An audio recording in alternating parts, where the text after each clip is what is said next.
Hi everyone, welcome to another episode of the Data Standard Audio Experience. I'm your host, Catherine Tao, and today we have Craig Utley, a sales engineer manager. We're going to be speaking more about the evolution of data tools. So welcome to the show, Craig. I'm excited to speak to you today. Well, Catherine, thank you so much for having me. I'm excited to be here. Yeah, definitely. Could you just go ahead and introduce yourself and tell the audience more about your background? Sure, I've been doing BI or data warehousing or analytics, whatever term you want to use, for longer than probably you've been alive, Catherine. I did my first actual BI project in '93, and I didn't even know it was BI then. We just called it drill down, and we drilled down from the entire world down to an individual store level, and we could go into individual products at that level. And it was pretty interesting given the state of the tools at the time.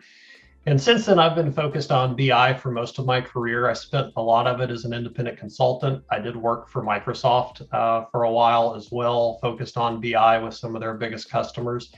And I've just continued in the BI space and have watched the evolution of the tool set, both on the back end and the front end. I've been very focused on how to deliver data to people so that it's meaningful and actionable.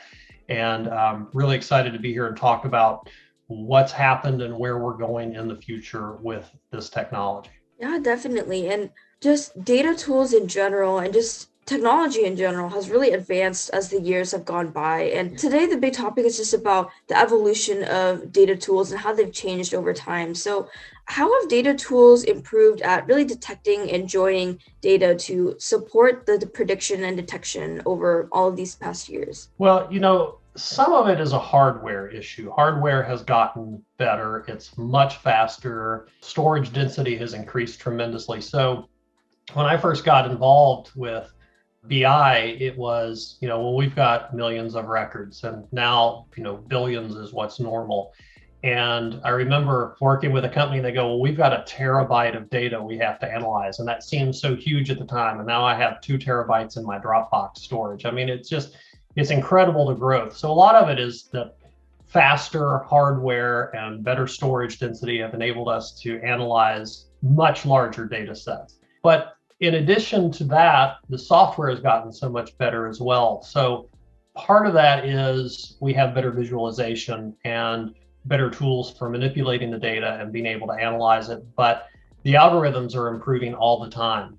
We've been from, let's just get all the data and we can look at it, to, all right, let's start applying some statistics to it. And now we're up to predictive analytics and machine learning and AI, where we actually can go in and find relationships that we didn't know existed. We can have algorithms improve over time as they ingest more data and continually improve themselves. So it really has become more of a, let's not just analyze the data, but let's have the machines help us analyze the data, find relationships for us, suggest things for us that we can then use to try to improve our analytics capability. And with a lot of my work being in healthcare, it's actually improved people's lives. So it's really exciting to see technology becoming part of our daily lives and improving that. Now, obviously, there's a downside to some of that as well. And we all know about challenges with facial recognition and tracking on the web and all that. But really the power is there to really change what we're doing and how we analyze this data and help us, hopefully really live better lives. Absolutely. And can you talk about any specific use cases with your line of work? Sure. I've done a lot of work in the healthcare space, and I remember a project that I did that we were looking at the data across the country for what physicians for a very, very large hospital organization were prescribing for their patients. And it was interesting because you could find a physician somewhere that was prescribing a lot more of a certain class of drug than was average. So that showed up as an anomaly. And then you go and look and say, well, are the patients healthier because of that? So now you're taking the drug data, the prescription data, and tying it to clinical data. So what are the clinical outcomes from this? And are they better? And if they are, well, then we should recommend this as a best practice. So there's some analytics there. But now let's take that a step further and say, Well, if the outcomes are better, it costs us more in drugs, but what does that mean now for other hospital costs? Do they go down over time because the patients are healthier?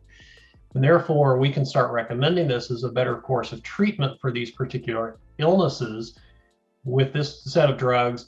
Yes, it costs us more, but we save more. The patients are healthier. They have a better quality of life. We save money as a hospital organization, and it goes from there. And so that was something that we did. And it was really interesting, the findings, because, sometimes providers were prescribing drugs at a higher rate and the patients were not healthier, but in other cases they were. And so that was a great learning experience for that hospital.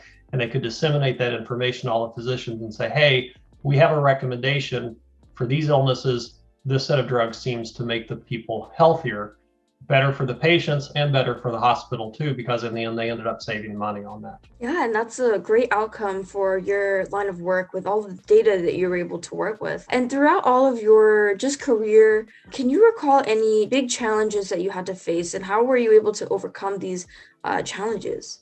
Well, it's interesting. It's a challenge I've been facing the entire time I've been doing this, and we still face it today. And that is, companies think that a data warehouse or an analytics platform, whatever term you want to use, fixes bad business processes, and it doesn't. It highlights them really well. I don't think there's any way of finding bad data as good as building an analytics solution, but it's not a fix for bad business practices. So again, in a healthcare setting, I had an organization that was tracking the hours spent by people in different departments. And they'd had this data for years, and they decided to build a solution to track this. And what they found was that 40% of the hours being reported were against departments that didn't exist, which seems really bizarre, but they've never noticed it before. They've never done the analytics. So they build these solutions without ever having looked at the data in depth before, and suddenly discover they have a lot of issues. And so I always tell people, this is going to highlight some problems, but you have to go back and fix the root of the problem. I've had organizations that when they see the bad data, they go back immediately and start fixing the source systems, and others just ignore it. I had a customer that was in Ann Arbor, Michigan, and they would have people come in and would record where they were from. And it was a free form text field. And most of the people there were from Ann Arbor, and they had 14 different spellings of the city Ann Arbor in their system. And so it was like, you need to fix the source system so that it's not a free form text field, it's a dropdown, and you can then choose.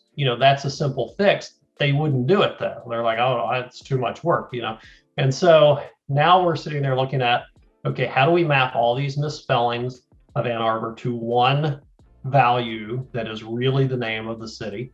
And, this was back in the days before fuzzy match was a common thing. And so it became a constant race to stay ahead of the misspellings, because as soon as you fix something, you're going to get another misspelling coming up in the future. One of the challenges with dealing with data of any sort is that users are amazing. They will always find a new way to get bad data into the system. So you always are in a race to stay ahead of that. And thankfully, tools now are much better at identifying these and suggesting fixes for them that you can apply. Yeah, and that's a great example that you were able to give. It's also a very common one that I've heard a lot about, just a specific name of maybe a city or a state that's spelled so many different ways. But yeah, that's a great example there. My next question is just, I wanted to jump back into the idea of data tools, and how do you kind of envision the future of these data tools changing, since you've been able to see evolve over the past couple years? So, there are a couple things. And I mentioned before, on the back end, the hardware is always improving. And so what that means is we can have larger data sets and we can analyze them faster. So, today a petabyte of data storage is a lot, and people talk about it being very large. And in 10 years, we'll have a petabyte on our phone and we'll run around, and it won't be a big deal. But going through that much data takes a lot of horsepower. And so that's very important. And on the flip side, now we have algorithms that are improving all the time. So we've gone from straight up statistical models that we could use to say, let's do some market basket analysis. And if a person buys this product, what are the odds that they'll buy these other products with that? All the way up to really predictive analytics. So one of the predictive models that I've worked with before is to say, all right, with patients, once they're discharged from the hospital, if something happens, they're sick, something didn't work, they have to be readmitted. That's really expensive for hospitals. So let's use predictive analytics to see what we can do to reduce readmission rates. And as we continue down the path with machine learning and growing into real AI as we go forward, more powerful hardware makes that possible, but better algorithms as well. And so as we analyze more data, as long as the data is good, and that's always a huge challenge, I think that we'll continue to see this happening. And once we get all of this data together, presenting it to the users is a challenge. It's always been a challenge. And the more we have of it, the bigger challenge that becomes, because you want it to be something that someone can just look at and understand quickly. So, Excel is a great tool, and that's what a lot of people use, but you don't typically put row and column of billions of records in front of somebody and say, here's your answer. You can't just analyze it. So charts have been around, line charts, bar charts, pie charts, what have you, for hundreds of years, and they're useful for quickly analyzing data, but we're going beyond that. So, dashboards and scorecards have been really popular. And what we're seeing now is that these tools are helping us do the analysis. So, wow, there's a big spike here. I wonder what happened. Most places, an analyst sits there and goes through and looks at the data behind that to figure out what happened. Well, now tools do that work for you.